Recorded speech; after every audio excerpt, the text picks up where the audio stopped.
जय हिंद विद्यार्थी मित्र मैत्रिणींनो. या ठिकाणी आज आपण एका प्रेरणादायी वाक्याने या व्हिडिओची सुरुवात करणार आहोत. आप अपने खुद के सपने के पीछे इतना भागो कि एक दिन तुम्हें पाना लोगों के लिए एक सपना बन जाए. तुम्हाला वर्दी पाहिजे आहे, तुम्हाला 2 स्टार पाहिजे आहेत, ओके. आणि त्याच्यासाठीच तुम्ही हा व्हिडिओ बघता आहात. आणि आपलं आव्हान आहे की मला 1 वर्षात PSI बनायचं आहे. 1 वर्ष. बघा, या ठिकाणी हे शक्य आहे का? यस, हे शक्य आहे. या व्हिडिओमध्ये आपण सगळे मुद्दे, सगळे अँगल बघणार आहोत. सगळ्यात महत्त्वाचं म्हणजे या व्हिडिओमध्ये आपण 9 पॉइंट बघणार आहोत. याआधी आपण STI संदर्भातला व्हिडिओ टाकला होता, त्याला तुम्ही उत्कृष्ट असा प्रतिसाद दिला. आणि आता या ठिकाणी 9 पॉइंट काय काय बघायचं आहे आपल्याला. पहिला मुद्दा आपल्याला बघायचा आहे तो म्हणजे मला PSIच का बनायचं आहे. मला STI किंवा ASO पेक्षा PSI बनण्यामध्ये का इंटरेस्ट आहे, पहिला मुद्दा. दुसरा मुद्दा, मला PSI बद्दल काय बेसिक माहिती आहे, अत्यंत पायाभूत माहिती. अत्यंत पायाभूत माहिती, काय बेसिक माहिती आहे मला, तो मुद्दा आपल्याला बघायचा आहे. काय काय तुम्हाला माहिती असावं. तिसरा मुद्दा, PSI बनायचं आहे, मला PSIच्या पात्रता माहीत पाहिजे. त्या शैक्षणिक असतील, त्यानंतर एज्युकेशनल आपण ज्याला म्हणतोय ते आहे, शारीरिक असतील, वयोमर्यादे संदर्भातील असतील. आणि पुढचा चौथा मुद्दा आपल्याला बघायचा आहे की मला PSI बनण्यासाठी कोणकोणत्या टप्प्यातून जावं लागेल. ते परीक्षेचे टप्पे, पूर्वपरीक्षा, मुख्य परीक्षा, मैदानी, त्यानंतर मुलाखत, तेही आपल्याला बघायचं आहे. पाचवा मुद्दा आपल्याला बघायचा आहे, चला मी PSI जर बनलो तर माझ्या ड्युटीज काय असणार, माझं कर्तव्य काय असणार, आणि इतरही आणखी मग पगार पाणी वगैरे काय, तेही या ठिकाणी आपल्याला बघायचं आहे. त्यानंतर मग आता हे सगळं करायचं झालं की मग सगळ्यात आधी मला पूर्वपरीक्षा पास व्हावी लागेल, मला मुख्य परीक्षा पास व्हावी लागेल. मग त्याच्यासाठी काय करायचं, कसा करावा लागेल मला तो अभ्यास. ओके, पूर्व मुख्य पास झालो. हे 7वा मुद्दा, मैदानी. ते काय पास झाल्यानंतर करायचं की आधीपासूनच सुरुवात करायची. मैदानी आणि मुलाखत याची तयारी कधीपासून कशा पद्धतीने करायची हेही मला बघावं लागेल. आणि पुढे मग हे सगळं करायचं आहे, पूर्व मुख्यचा अभ्यास करायचा आहे. मला नेमके कोणते संदर्भ साहित्य वापरायचे, कारण याच्यामध्ये 10-12 विषय आहेत. मला योग्य पुस्तकं त्या ठिकाणी वाचायचे आहेत. पुस्तकं कोणती वाचावी लागतील. आणि सगळ्यात महत्त्वाचं, ज्याच्यासाठी मी हे सगळं करतोय त्यासाठी माझ्यामध्ये इतरांपेक्षा काहीतरी वेगळं असावं लागेल ना. इतरांपेक्षा माझ्यामध्ये काय वेगळं असावं लागेल, मला कोणते वेगळे गुण स्वतःमध्ये अंगीकृत करावे लागतील, माझ्यासमोरचे कोणते आव्हानं असणार आहेत, ते सगळं मला या ठिकाणी बघायचं आहे. बघा, 9 मुद्दे तुमच्या समोर मांडले. चला पहिल्या मुद्द्याला सुरुवात करूया. सगळ्यात आधी आपण महाराष्ट्र दुय्यम सेवा गट ब अराजपत्रित या परीक्षेची तयारी करतोय. या परीक्षेचं नाव काय आहे, Maharashtra subordinate services group B non gazetted. हा गॅजेटेड शब्दही तुमच्यासाठी फार महत्त्वाचा आहे. गॅजेटेड म्हणजे काय? गॅजेटेड म्हणजे ज्या अधिकाऱ्यांची यादी दरवर्षी गॅजेटमध्ये, पत्रकामध्ये, सरकारी गॅजेटमध्ये त्या ठिकाणी प्रकाशित होती, ते अधिकारी गॅजेटेड. त्यांच्या व्यतिरिक्त जे आहेत ते नॉन गॅजेटेड अधिकारी. आणि तुम्हाला बनायचं आहे एक पोलीस अधिकारी, पोलीस सब इन्स्पेक्टर. PSIच का? या ठिकाणी तुमच्या समोर इथे एक चित्र मुद्दाम दाखवलं आहे. हे नाव कोणालाच माहीत नाही अशी महाराष्ट्रामधील तरी स्पर्धा परीक्षेच्या क्षेत्रातील व्यक्ती नव्हे. PSIच का? मला वर्दीचं क्रेज आहे, मला खाकी वर्दी पाहिजे, वर्दी तिथे गर्दी. मी ऐकत आलोय, खाकी शान महाराष्ट्राची मी ऐकत आलोय. माणसाने गर्दीत नाही वर्दीत राहायचं हे मी ऐकून आलोय. म्हणून मला या ठिकाणी तयारी करायची. यस, हे तर आहेच, हे बेसिक कारण आहे, पण इतरही अनेक कारणं आहेत.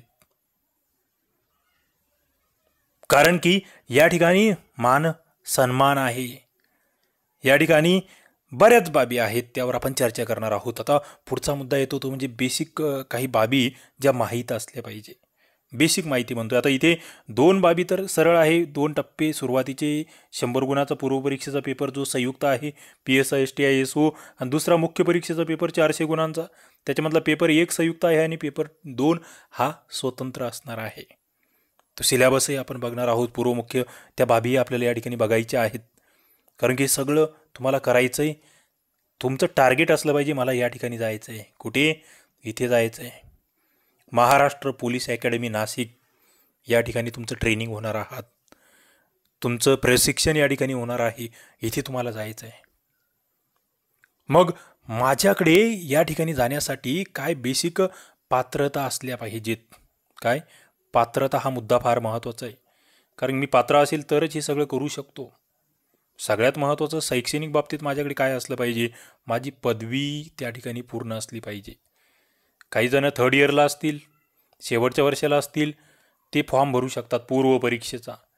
मात्र मुख्य परीक्षेचा जेव्हा फॉर्म भरायचा आहे त्याच्या शेवटच्या तारखेपर्यंत त्यांचा निकाल लागलेला असला पाहिजे, पदवीच्या त्या शेवटच्या वर्षाचा. मग इथे पदवीला कोणत्या शाखेचा? मी आर्टचा आहे, मी सायन्सचा आहे, कॉमर्सचा आहे, सगळेच चालतील. मात्र इथे ते डिप्लोमा चालणार नाही तुमचा, 2 वर्षाचं वगैरे असं काही असेल तर ते चालणार नाही. सगळ्यात महत्त्वाचा मुद्दा येतो की मला मग वय माझं आता सध्या इतकं रनिंग आहे. आता तुम्ही सध्या बघतायत की कोरोनाच्या कालखंडामुळे बरेच परीक्षा पुढे ढकलले गेले. वयाबद्दल बरेचसे मुद्दे तुम्ही ऐकतायत.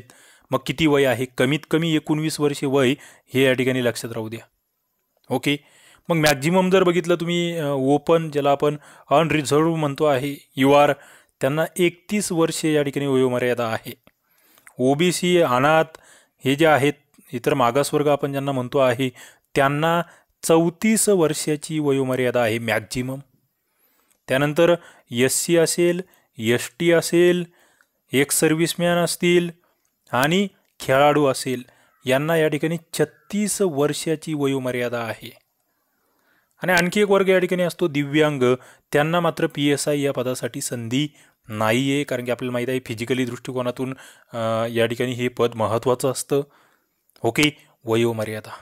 आता इथे दुसरा एक मुद्दा फार महत्त्वाचा आहे की जो स्पेशल आहे, तो म्हणजे शारीरिक काय बाबी असले पाहिजे. म्हणजे उद्या तुम्हाला विचारलं की उंची किती उंची लागेल मला कमीत कमी, कारण की PSI बनायचं म्हणजे उंच असलं पाहिजे. पुरुषांसाठी 165 सेंटीमीटर उंची कमीत कमी लागणार आहे आणि महिलांसाठी 157 सेंटीमीटर एवढी उंची लागणार आहे. पुरुषांसाठी उंचीसोबत या ठिकाणी छाती हा एक प्रकार आहे. न फुगवता छाती 79 सेंटीमीटर भरली पाहिजे आणि फुगवून ती 5 सेंटीमीटर एवढी भरली पाहिजे, म्हणजे 5 सेंटीमीटर फुगली पाहिजे त्या ठिकाणी ती छाती. ओके. तर हे शारीरिक बाबतीतले मुद्दे. आता मी पुढे जातो आहे. पुढचा मुद्दा माझ्यासाठी फार महत्त्वाचा आहे, तो म्हणजे टप्पे. मला कोणत्या टप्प्यातून जावं लागणार आहे? ओके. मला PSI बनायचं आहे. मी म्हणतोय की MPSC मधील सर्वात जास्त टप्पे असलेलं पद कोणतं? तर ते PSI. कारण की या ठिकाणी तुमचा पहिला टप्पा आहे पूर्व परीक्षेचा, दुसरा टप्पा आहे मुख्य परीक्षेचा, तिसरा टप्पा आहे मैदानीचा आणि चौथा टप्पा आहे मुलाखतीचा. म्हणजे 4 टप्प्यांचा सामना या ठिकाणी तुम्हाला करायचा. मग पूर्व परीक्षेमध्ये या ठिकाणी तुम्हाला 100 गुणांचा पेपर असणार आहे 100 प्रश्नांसाठी. ओके. इथे तुम्हाला ते PSI STI SO तिघांसाठीचा सेम पेपर आहे, ते लक्षात घ्या. पूर्व परीक्षेसाठी. मुख्य परीक्षेबद्दल काय आहे? मुख्य परीक्षेमध्ये तुम्हाला 2 पेपर असणार आहेत, एक पेपर 1 आणि पेपर 2. आता पेपर 1 तसा PSI STI SO तिघांची तयारी करत असाल तर तिघांसाठी सारखा आहे. मग या पेपर 1मध्ये मराठी व्याकरण आहे, 50 प्रश्न 100 गुणांसाठी. कारण मुख्यचा पेपर हा 400 गुणांसाठी आहे मित्रांनो. आधी हा 200 गुणांसाठी होता, आता 400 गुणांसाठी झाला. याच्यामुळे फरक काय पडला हे लक्षात घ्या. इथे लेखीचं महत्त्व वाढलं, हे लक्षात घ्या. 2020 नंतर हा सिलेबस लागू झाला आहे. लेखीचं महत्त्व का वाढलं? आधी 200 गुण होते, फिजिकलला 100 गुण होते, बरोबर. म्हणजे या ठिकाणी जर बघितलं तुम्ही 200 आणि फिजिकलला 100, म्हणजे फिजिकलचे 100 गुणांपैकी फायनल रिझल्ट, इकडच्या 200 गुणांपैकी आणि मुलाखत. इथे आता 200 ऐवजी 400 झाले. म्हणजे लेखीच्या गुणांचं महत्त्व वाढलेलं आहे, हे नीट लक्षात घ्या. नवीन विद्यार्थ्यांना या बाबी लक्षात येत नाही कदाचित. आता इथे पेपर 2, पेपर 1मध्ये मराठी आहे 50 प्रश्न 100 गुणांसाठी, इंग्रजी आहे 30 प्रश्न 60 गुणांसाठी आणि GK आहे 20 प्रश्न 40 गुणांसाठी. ते माहीत असावं. पेपर 2 मध्ये विशेषतः इथे कायदे आहे, मात्र कायद्याच्या आधी सुद्धा काही सामान्य बाबी, बुद्धिमत्ता असेल किंवा RTI आहे, लोकसेवा हक्क आहे, संगणक आहे, त्या संदर्भातले काही मुद्दे. ओके. पुढचा महत्त्वाचा मुद्दा या ठिकाणी मी मैदानीबद्दल बोलणार आहे. हे मुद्दे प्रत्येक मुद्दा आपण या ठिकाणी कव्हर करणार आहोत. पुढे एका वर्षात ही पोस्ट कशा पद्धतीने काढता येऊ शकते त्यावरही आपण सविस्तर बोलत राहणार आहोत. मैदानीमध्ये काय आहे बघा, पुरुषांसाठी बघा या ठिकाणी इव्हेंट कोणकोणते आहे. इथे गोळा फेकण्याचा इव्हेंट आहे. ओके, महत्त्वाचा इव्हेंट गोळा फेक. आता गोळा जर बघितला, गोळ्याचं वजन हे 7.260 किलोग्रॅम एवढं वजन त्या ठिकाणी असणार आहे आणि गोळाफेकीसाठी 15 गुण असतात. किती? 15 गुण. दुसरा इव्हेंट या ठिकाणी आहे तो म्हणजे धावणे. काय? धावण्याचा इव्हेंट आहे. धावणे जर बघितलं तर पुरुषांसाठी या ठिकाणी 800 मीटर धावणे आहे आणि 50 गुणांसाठी आहे. म्हणजे सगळ्यात जास्त वेटेज या ठिकाणी धावण्याला आहे. त्यानंतर पुलअप्स हा जो या ठिकाणचा इव्हेंट आहे, पुलअप्सला मित्रांनो 20 गुण आहेत. त्यानंतर लांब उडी नावाचा जो इव्हेंट आहे, लांब उडीला 15 गुण आहेत. म्हणजे गोळा 15 गुण, लांब उडी 15 गुण, पुलअप्स 20 गुण आणि धावणे 50 गुण. हे 15, 15, 30 आणि 20, 50 आणि 50, 100. पुरुषांसाठी. महिलांसाठी मैदानी चाचणी काय आहे बघा. महिलांसाठी महत्त्वाचा मुद्दा आहे. महिलांसाठी मित्रांनो या ठिकाणी जर बघितलं तुम्ही तर चालणे, 3 किलोमीटर चालणे ज्याला आपण म्हणतोय, 3 किमी वॉकिंग ज्याला आपण म्हणतोय, त्या ठिकाणी 40 गुणांसाठी ते आहे. पुढे 200 मीटर धावणे आपण त्याला म्हणतो आहे, तिथे 40 गुण आहे. 40 दुनी 80. आणि त्यानंतर 20 गुण जे आहेत ते गोळा फेकण्यासाठी आहेत. काय? गोळा फेकणे जे आहे त्याच्यासाठी या ठिकाणी 20 गुण आहेत. म्हणजे असे हे 100 गुण आपण बघतो आहे महिलांच्या याच्यासाठी आहे, फिजिकलसाठी. ओके, पुढे आपण जातोय. आता हा गोळा कितीचा असतो महिलांचा? तो 4 किलोग्रॅमचा असतो, हे लक्षात ठेवा. मैदानीकडे आपण गेलोय. पुढचा मुद्दा येतो तो म्हणजे मुलाखत. मुलाखत मैदानी झाल्याबरोबर त्याच दिवशी तुमची मुलाखत असते, यादी लक्षात घ्या. मैदानी सकाळी तुम्हाला बोलवलं जातं लवकर, मैदानी चाचणी संपली की अर्ध्या पाऊण तासामध्ये तुमची मुलाखत होत असते. मुलाखत या ठिकाणी 40 गुणांसाठी आहे. मुलाखतीमध्ये तुमचं व्यक्तिमत्व तपासलं जातं, तुमचं बोलण्यामधील आत्मविश्वास, कॉन्फिडन्स, सगळ्या बाबी आहेत. त्यावर स्वतंत्रपणे आपण लेक्चर्स बनवणार आहोत. मात्र इथे मॅक्झिमम मुद्दे मला कव्हर करायचे आहेत, कारण की हे सगळं माहीत असल्याशिवाय तुम्हाला या पदाबद्दल एक हे जाणीव तयार होणार नाही, हे लक्षात घ्या. ओके, 40 गुणांसाठी मुलाखत आहे. मग एकूण फायनल मेरिट कितीवर लागतं तो तुमच्या समोरचा एक प्रश्न असेल तर तो इथे लक्षात घ्या. फायनल मेरिटमध्ये बघा, मुख्य परीक्षेचे 400 गुण, त्याच्यानंतर तुमचे फिजिकलचे 100 गुण आणि मुलाखतीचे 40 गुण, म्हणजे एकूण 540 गुण जे आहेत यांच्यापैकी तुमचं फायनल मेरिट लागणार आहे. पण इथे एक मुद्दा लक्षात घ्या, तुम्ही जेव्हा मैदानी परीक्षा देता आहात 100 गुणांची, त्या मैदानीमध्ये किमान, हे मुद्दे फार महत्त्वाचे, किमान 50% गुण मिळाले तुम्हाला तरच तुम्ही मुलाखतीला पात्र होणार आहात. म्हणजे किमान 50% गुण तुम्हाला फिजिकलला मिळालेच पाहिजे. ओके, आता इथे आणखी मुद्दा पुढचा असा येतो की PSI आम्ही फक्त MPSCतूनच होऊ शकतो का? PSI 3 पद्धतीने होता येतं. तुम्ही म्हणाल असं कसं? आम्हाला तर एकच माहीत आहे. मित्रांनो, या ठिकाणी आणखी एक डिपार्टमेंटल PSI म्हणून परीक्षा होत असते. जे पोलीस खात्यामध्ये कॉन्स्टेबल म्हणून आहेत त्यांना या ठिकाणी PSI होता येतं. दुसरं जे ASI आहेत सध्या, असिस्टंट सब इन्स्पेक्टर, ते सुद्धा प्रमोशनने PSI होऊ शकतात. आणि तिसरे MPSCमधून डायरेक्टली तुम्ही जे करतायत ते.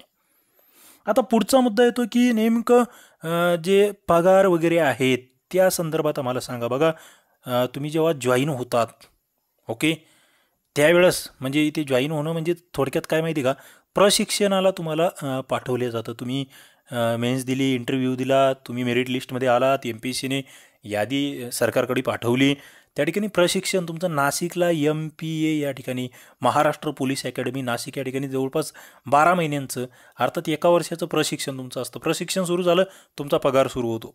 पगार मित्रांनो सुरुवातीला या ठिकाणी एक 50 ते 55 हजारापर्यंत पगार तुमच्या हातात येतो. ओके, त्यामध्ये मग इन्क्रिमेंट वगैरे इतर गोष्टी ते वाढत जाणार, पण एक सरासरी 45 ते 55 म्हणा.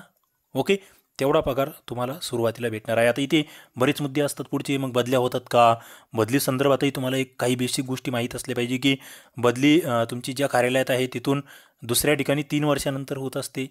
त्याच्यानंतर पुढे 6 वर्षानंतर तुमची जिल्हा बदली होत असते. या बाबीही माहीत असल्या पाहिजे. फार महत्त्वाचे मुद्दे हा. हे सगळं मी याची कायदे वगैरे वाचून PSI संदर्भातले सगळे डॉक्युमेंट्स वाचून त्या ठिकाणी हे सगळे मुद्दे नोट डाऊन केले आहेत आणि तुमच्यासमोर मांडतो आहे. ओके, बदली 3 वर्षे 6 वर्षे ते माहीत असावं. पुढे गडचिरोलीला पोस्टिंग भेटते का, की सुरुवातीला फक्त मुंबई आणि गडचिरोली या दोन्हीच ठिकाणी पोस्टिंग भेटते. बघा, हे 2 मुद्दे फार हॉटस्पॉटवर असतात PSIच्या बाबतीत. गडचिरोली, मुंबई. तसं काही नाही, मुंबईमध्ये जास्त जागा असतात, गडचिरोलीलाही बऱ्यापैकी बऱ्याच जणांना पोस्टिंग भेटते, मात्र हे कंपल्सरी नाही आहे, हे लक्षात घ्या. पुढे बढती कशी असते, मग आम्ही उद्या PSI बनलो की मग आम्हाला बढती कशी भेटणार. बघा, तुम्ही सध्या या ठिकाणी PSI म्हणून काम करतायत, तुम्हाला एक 6, 7, 8 वर्षानंतर PSI वरून API नावाचं जे पद आहे, असिस्टंट पोलीस इन्स्पेक्टर, यावर प्रमोशन भेटणार आहे. त्यानंतर PI या पदावर भेटणार आहे. नंतर DYSP या पदावर भेटणार आहे. म्हणजे API झाले लहानसं पोलीस स्टेशन तुमच्याकडे येऊ शकतं, PI मध्ये मोठ्या पोलीस स्टेशनचा कार्यभार भेटू शकतो, आणि त्यानंतर DYSP. अशा पद्धतीचे प्रमोशन्स आहेत, बढती आहे, तेही तुम्हाला माहीत असावं. मग कामे काय करावे लागतात, तुम्ही PSI झाले, तुमची कर्तव्य काय, तुम्हाला काय कामे करायची आहेत. सगळ्यात महत्त्वाचं कायदा सुव्यवस्था राखणे, गुन्हे आहेत त्यांचा तपास करायचा, गस्त घालणे, पेट्रोलिंग म्हणतोय आपण, पुरावे गोळा करणे, गुन्ह्यांच्या संदर्भात. वाहतूक विभागात सुद्धा तुमची नेमणूक होऊ शकते. ओके, ट्रॅफिक पोलीस त्या ठिकाणी, VIPंची सिक्युरिटी असेल, प्रतिबंधात्मक उपाययोजना असेल, या सगळ्या ठिकाणी. आता आपण जर बघितलं की बाबा PSIचं क्रेज का आहे एवढं, बरेच जण PSI झालो पाहिजे, PSIच करायचं असं का म्हणतात. पहिला मुद्दा म्हणजे लोकसेवेची संधी. तुम्ही बघा, PSI हे पद असं आहे, डायरेक्ट तुम्ही जनतेशी कनेक्ट आहात, लोकसेवेची डायरेक्ट संधी आहे. दुसरा मुद्दा, तुम्हाला या ठिकाणी मानसन्मान भेटतोय, तुमचा धाक आहे, समाजामध्ये एक वचक आहे, तुमच्याकडे वर्दी असते, पगार चांगला आहे, बढत्या चांगल्या आहेत. ओके, हे मुद्दे पॉझिटिव्ह आहेत. मात्र काही मुद्दे या ठिकाणी थोडेसे ज्याला निगेटिव्ह म्हणू शकतो किंवा रिस्की मुद्दे आहेत. काय रिस्की मुद्दे आहेत, ते म्हणजे हा जॉब करताना धावपळीचा जॉब आहे असं म्हटलं जातं. थोडंसं फॅमिली लाईफकडे दुर्लक्ष होण्याची शक्यता असते. संवेदनशील अशी पोस्ट आहे, राजकीय दबाव बऱ्याच वेळेस असतो, तुम्हाला खूप साऱ्या प्रेशरला तोंड त्या ठिकाणी द्यावं लागतं. ड्युट्या ज्या आहे, कामाच्या वेळा या निश्चित नाही आहे, तुम्हाला 24 तास या ठिकाणी केव्हाही ड्युटी लागू शकते, नाईट ड्युटीज करावी लागतात. महिलांच्या बाबतीत सुद्धा कुणालाही काहीही सूट या ठिकाणी नसते. ओके, हे मुद्दे मला वाटतं या ठिकाणी तुमच्यासाठी महत्त्वाचे. आता आपल्याला पुढच्या मुद्द्याकडे वळायचं आहे, ते म्हणजे पूर्व आणि मुख्य परीक्षेची तयारी आम्ही कशी करणार आहोत. बघा, अत्यंत इंटरेस्टिंग मुद्दा या ठिकाणी आहे. पूर्व आणि मुख्य परीक्षा तुम्ही बघतायत. पूर्व परीक्षा 100 गुण, 100 प्रश्न, दर्जा पदवीचा आहे, मराठी आणि इंग्रजीमधून हा पेपर असतो 1 तासासाठी आणि MCQ स्वरूपाचा. पूर्व परीक्षा. मुख्य परीक्षेचं जर बघितलं तुम्ही या ठिकाणी तर 400 गुणांचा पेपर तुम्ही बघतायत. पेपर 1 संयुक्त आहे, पेपर 2 त्या ठिकाणी स्वतंत्र आहे. पेपर 1मध्ये मराठी 100 गुण 50 प्रश्नांसाठी. दर्जा 12वीचा आहे, हा मुद्दा इथे लक्षात घ्या, कारण की 12वीचा दर्जा आणि पदवीचा दर्जा याच्यामध्ये बराचसा फरक पडतो प्रश्नांमध्ये. इंग्रजी 30, आता हे नवीन बदललेलं आहे. तुम्ही आता आपण मागे प्रश्नपत्रिका घेतलेल्या आहेत सगळे आपल्या यूट्यूब चॅनलला आणि आपल्या ॲप्लिकेशनला सुद्धा. आपलं जे STI RCP ॲप्लिकेशन आहे त्याच्यावर आपण PSI STI SOचा एक स्वतंत्र कोर्स डेव्हलप केलेला आहे. त्या ठिकाणी तुम्ही निश्चितपणे डेमो लेक्चर्स बघू शकतात. या कोर्सची संपूर्ण तयारी तुम्ही तिथे जाऊन करू शकतात. खाली डिस्क्रिप्शनमध्ये मी लिंक देतोय, त्याच्यामध्ये आपण हे सगळे लेक्चर टाकतोय. मग आता इंग्रजी, मराठी, सामान्य ज्ञान. इंग्रजीचं या ठिकाणी 30 प्रश्न 60 गुणांसाठी असणार आहे. नवीन हा बदललेला सिलेबस आहे. सामान्य ज्ञान 20 प्रश्न 40 गुणांसाठी असणार आहे आणि इकडे मराठी 50 प्रश्न. कारण जुनं जर बघितलं ना, मराठीला 60 प्रश्न होते आणि इंग्रजीला 40 होते, म्हणजे इथे 20 गुण हे आता वाढवलेलं आहे, कारण की इकडे कर्तव्यांसाठीचा पेपर आता स्वतंत्र होतो आहे. ओके, मग पेपर 2 जो आहे इथे याच्यामध्ये सामान्य क्षमता चाचणी आणि पदाच्या कर्तव्यासाठी चे ज्ञान ज्याला म्हणतोय आपण, 100 प्रश्न आणि 200 गुण. पदवीचा दर्जा आहे, 1 तासाचा पेपर आहे. असे 2 पेपर आहेत. याच्या आता आपल्याला याच्यावरचे संदर्भ पुस्तकं आणि हे पटपट बघत चालायचे आहेत. बघा, आधी आपण सिलेबस बघू, नंतर संदर्भांवर मी बोलतोय. बघा, पूर्व परीक्षेला काय आहे, चालू घडामोडी, नागरिकशास्त्र, इतिहास, भूगोल, अर्थव्यवस्था. पूर्व सेम STIचं जसं सांगितलं आहे तसंच या ठिकाणी सामान्य विज्ञान, बुद्धिमत्ता चाचणी. याच्यात जास्त वेळ मी घेत नाही. ओके, पुढे आपण जातो आहे, कारण पूर्व परीक्षेचं तिघांचा PSI STI AS व तिघांचा पूर्वचं एक स्वतंत्र व्हिडिओ मी बनवून टाकणार आहे आपल्या यूट्यूब चॅनलला. तुम्ही निश्चितपणे नवीन असाल तर चॅनलला सबस्क्राईब करून ठेवा. PSI संदर्भात याच्या पुढचे सगळे अपडेट्स, सगळे लेक्चर्स या यूट्यूब चॅनलला होत राहतील. त्याच्यामुळे तुम्ही यूट्यूब चॅनललाही सबस्क्राईब करा आणि नोटिफिकेशन बिल दाबून ठेवा. पुढे आपलं ॲप्लिकेशन डाउनलोड करून ठेवा. दोन्ही ठिकाणी तुम्हाला सगळे अपडेट्स मिळत राहतील. आता पूर्व झाली, पुढे मुख्य परीक्षा. मुख्य परीक्षेमध्ये बघा, इथे मराठी व्याकरण, इंग्रजी व्याकरण, सामान्य ज्ञान, चालू घडामोडी, माहिती अधिकार अधिनियम, महाराष्ट्र लोकसेवा हक्क अधिनियम 2005, संगणक माहिती तंत्रज्ञान, हे सगळे मुद्दे हा पेपर PSI STI AS तिघांचा सारखा असणार आहे. हे लक्षात घ्या. तुम्हाला आता मराठी मी सांगितलं इथे किती 50 प्रश्न आहेत 60 गुणांसाठी. ओके, मराठी म्हणजे इथे तुमचं 50 प्रश्न 100 गुण मराठीला झाले, 30 दुनी 60, 60 गुण इथे इंग्रजीला झाले आणि 40 गुण सामान्य ज्ञानाला झाले. तर हे तुम्हाला हे इथलचं लक्षात घ्यायचं. आता इथे मराठीचा अभ्यास जर बघितला तुम्ही तर सरळ मोरावळंबे बाळासाहेब शिंदे. पुढे इंग्रजीमध्ये तुम्ही पालायंड सुरी, MG शेख वगैरे वापरू शकतात. चालू घडामोडीला डेली न्यूजपेपर आहे, माहिती अधिकार यशदाचं पुस्तक आहे, लोकसेवा हक्क अधिनियम डायरेक्टली ते लहानसं पुस्तिका भेटते त्याची, संगणक माहिती तंत्रज्ञान तुम्हाला जुने प्रश्न व्यवस्थित करायचे आहेत. ओके, आणि एक मार्केटमध्ये एखादं कोणतंही पुस्तक घ्या, के सागरचंही पुस्तक त्याच्यावर आहे चांगलं, ते तुम्ही वापरू शकतात. निश्चित त्याच्यातून तुमचे हे सगळे मुद्दे कव्हर होतील, कारण की जास्त वेटेज नाही आहे या ठिकाणी. पण जुन्या प्रश्नपत्रिका सगळ्यात महत्त्वाच्या. पुढे आता या ठिकाणी जर बघितलं तुम्ही तर पेपर 2 बुद्धिमत्ता चाचणी आहे. हा पूर्वला सुद्धा आहे आणि मुख्यला सुद्धा आहे. महाराष्ट्राचा भूगोल, महाराष्ट्राचा इतिहास, भारतीय राज्यघटना, हे खरं म्हणजे PSI STI AS तिन्ही परीक्षांना असलेले हे घटक आहेत, संयुक्त घटक आहेत. पुढे मानवी हक्क व जबाबदारी, हा इथे PSIचा स्पेशल टॉपिक आहे. मानवी हक्क व जबाबदाऱ्या. ओके, कायद्यांअंतर्गत हे सगळं येतं आहे. आता यासाठी तुम्हाला 2 पुस्तकं सांगतो मी. एक तर किशोर लवटे सरांचं पुस्तक वापरा किंवा ज्ञानेश्वर पाटील सरांचं. या दोन्हीपैकी एक पुस्तक वापरा. तुमचं हे मानवी हक्क जबाबदारी आणि इतर जे कायदे आहेत ना, यावर बरंचसं तुमचं जे आपण म्हणतोय सिलेबस या ठिकाणी मॅक्झिमम कव्हर होणार आहे. आणि सगळ्यात महत्त्वाचं इथे प्रिव्हियस इयर क्वेश्चन पेपर जे आपल्या यूट्यूब चॅनलला फ्रीमध्ये तुम्हाला अवेलेबल आहेत. तुम्हाला एक प्लेलिस्टच मी बनवलेली आहे PSI STI AS त्याच्यामध्ये जाऊन तुम्ही बघा हे लेक्चर सगळे. त्याच्यात हे सगळे याच्यावर आलेले सगळे प्रश्न, कारण की हे कलमं तुम्हाला खूप चांगले करायचे. जे कलमं विचारले गेले ना ते तर तोंडपाठच करून ठेवायचे आहेत या सगळ्या कायद्यांचे. यामध्ये महाराष्ट्र पोलीस अधिनियम, भारतीय दंड संहिता, फौजदारी प्रक्रिया संहिता, भारतीय पुरावा कायदा, हे सगळं. ओके, आता इथे थोडंसं संदर्भाच्या बाबतीत आणखी एकदा इथे क्लिअर सांगतोय, जे आपलं विसरलंय. राज्यघटनेसाठी तुम्ही क्रमिक पुस्तक 11वी-12वी वाचा, रंजन कोळंबे सर, किंवा डायरेक्टली लक्ष्मीकांत वाचा, काहीच विषय नाही आहे. तुमच्याकडे ते पुस्तक असेल तर दोन्हीपैकी एक, कोळंबे किंवा लक्ष्मीकांत. इतिहासासाठी 11वीचा इतिहास वाचा आणि इतर कोणतंही एक चांगलं पुस्तक, जसं म्हणजे ग्रोवर घेऊ शकतात तुम्ही, समाधान महाजन घेऊ शकतात, किंवा इकडे गाठाळ कठारे आहे, मी गाठाळला जास्त महत्त्व देईल. एकच घ्या, पण जास्त भरती वाचत बसू नका इतिहासाला. भूगोलाच्या बाबतीत क्रमिक पुस्तकं, इकडे तुम्ही दीपस्तंभचं वाचू शकतात, सौदी वाचू शकतात किंवा खतीब वाचू शकतात. एक व्यवस्थित महाराष्ट्रावर तुम्हाला फोकस करायचा आहे. तर अशा पद्धतीने हा सिलेबस या ठिकाणी झाला. त्याच्यातले महत्त्वाचे संदर्भ. आता इथे बुद्धिमत्ता चाचणी आहे एक. पुढचा मुद्दा मित्रांनो या ठिकाणी आहे तो म्हणजे मैदानी चाचणीचा. बघा, इथे घोळ करू नका. ही तयारी एकदम सुरुवातीपासून चालू ठेवा. आतापासून चालू करून द्या ही तयारी. म्हणजे परीक्षा आली आहे, मुख्य झाली आहे तसं नाही. डेली कंटिन्यू दररोज अर्धा तास, किमान अर्धा तास म्हणतो या ठिकाणी तुम्ही. इथे तुम्हाला एकतर रनिंग जे आहे, धावण्याची प्रॅक्टिस तरी कंटिन्यू करत राहा. थोडंसं पुलअप्स करा, लांबुडी करा. महिलांच्या बाबतीत सुद्धा धावणे आणि चालणे याची प्रॅक्टिस तुम्हाला कंटिन्यू करावी लागेल. कारण की मैदानीचं महत्त्व जे आहे त्याचे 100 गुण मला वाटतं खूप महत्त्वाचे आहेत. आणि हे वेळेवर होत नाही. सगळ्यात महत्त्वाचा मुद्दा, तुम्हाला स्टॅमिना या ठिकाणी तयार करावा लागेल. पुढचा मुद्दा येतो तो म्हणजे मुलाखत. आता मुलाखतीची वेगळी तयारी करायची गरज अजिबात नाही आहे. तुम्हाला आतापासूनच तुम्ही व्यवस्थित न्यूजपेपर जे आहे किंवा मासिकं आहे किंवा चांगले न्यूज ऐकणे असतील, संपादकीय वाचणं असेल, काही महत्त्वाची चर्चासत्र यूट्यूबवर असेल, TV वर असेल ते बघणं असेल, या सगळ्या बाबींमधून तुम्हाला मुलाखतीची आयडिया येत जाईल. ओके, म्हणजे त्या दृष्टिकोनातून तिकडे बघावं तुम्हाला लागणार आहे. तो मुद्दा झाला. आणि आता सगळ्यात शेवटचा मुद्दा, मला PSI बनायचं आहे. माझ्यामध्ये इतरांपेक्षा काही वेगळं असलं पाहिजे, कोणते गुण माझ्याकडे असले पाहिजे असं मी म्हणतोय. बरोबर. आता तुम्हाला याच्यात हे गुण तुम्हाला अभ्यासातही कामे येणार आहेत. अभ्यास करतानाही तुम्हाला या ठिकाणी अभ्यासामध्ये जी काही धडाडी लागणार आहे तुमच्यामधील, म्हणजे तुमची ती वाद ज्याला म्हणतात ना, ती विझणं ती झालंच नाही पाहिजे. शांततेच्या काळात तुम्हाला जास्त घाम गाळायचा आहे, हे इथे लक्षात घ्या.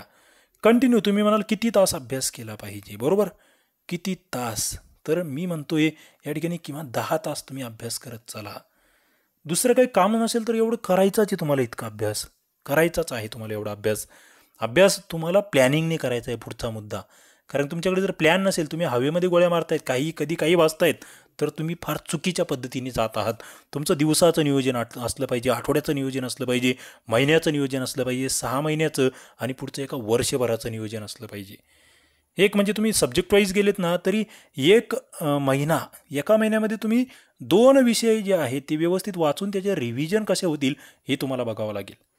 आणि याच्यातही तुम्हाला कंटिन्यू म्हणजे कायदे जे आहेत ना, ते तुम्हाला सुरुवातीपासून थोडंसं 1 तास दररोज या ठिकाणी कायदे म्हणजे मेन्सचे पेपरचे जे आहेत त्यांना द्यायचे आहेत. कायद्याला 1 तास तुम्हाला कंटिन्यू द्यायचा आहे. मराठी व्याकरणाला तुम्हाला डेली 1 तास द्यायचा आहे. इंग्रजी व्याकरणाला तुम्हाला डेली 1 तास द्यायचा आहे.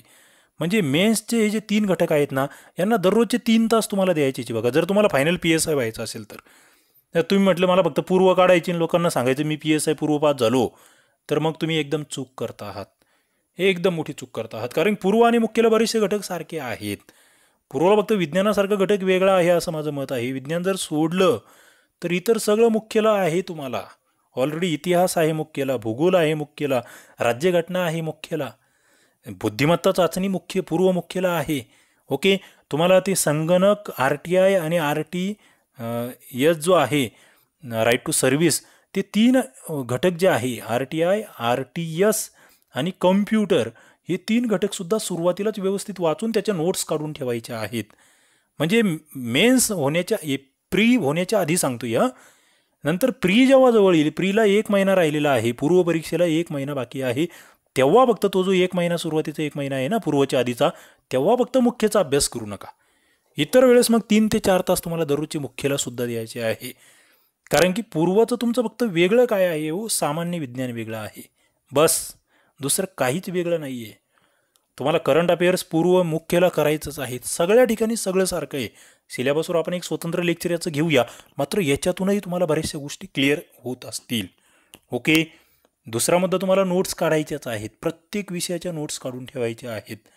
तुम्ही म्हटलं की नाही मला ती सवयच नाही, मी एकदा वाचलं की माझ्या लक्षात राहतं, असं कधीच होत नसतं. नोट्स काढा, माइंड मॅप तयार करा, स्वतःच्या म्हणजे काही मुद्दे पाठांतरही करून ठेवा, शॉर्टकट्स स्वतःच्या ट्रिक्स बनवा, म्हणतो या. हे सगळे मुद्दे जर केले ना मित्रांनो, तर 1 वर्ष सफिशियंट आहे. तुम्ही फक्त 10 तास अभ्यास करा म्हणतो मी तुम्हाला, 15 तास म्हणत नाही, 12 तास म्हणत नाही. आणि तेवढं तुम्हाला करावाच लागेल, कारण की इतरांपेक्षा वेगळं करायचं आहे. मला वर्दी पाहिजे, तर तुम्हाला तेवढं करावं लागेल आणि मला वाटतं तुम्ही त्यासाठी तयार असाल. चला, सगळ्यांना शुभेच्छा या ठिकाणी वर्दीसाठी, खाक्या वर्दीसाठी आणि डबल स्टारसाठी. नक्कीच तुम्हाला हा व्हिडिओ आवडला असेल, लाईक करा, आपल्या मित्रांना शेअर करा. आणि PSI, STI, SO या तिन्हींचीही तुम्ही तयारी करत असाल कदाचित, आणि फक्त PSIची तर करत असाल तर तुमच्यासाठी आपलं STI RCP ॲप्लिकेशन आहे, त्याची लिंक खाली आहे. निश्चित ते तुमच्याजवळ राहू द्या. त्याच्यावरच्या नोट्स वाचा, त्याच्यावरच्या टेस्ट सोडवा, त्याच्यावरचं मटेरियल बघा, त्याच्यावरचे व्हिडिओ लेक्चर्स बघा. तुम्हाला 1 वर्षामध्ये पोस्ट काढण्यात ते खूप मदतदायी ठरणारं ॲप आहे. चला, इथे आपण थांबूया. धन्यवाद.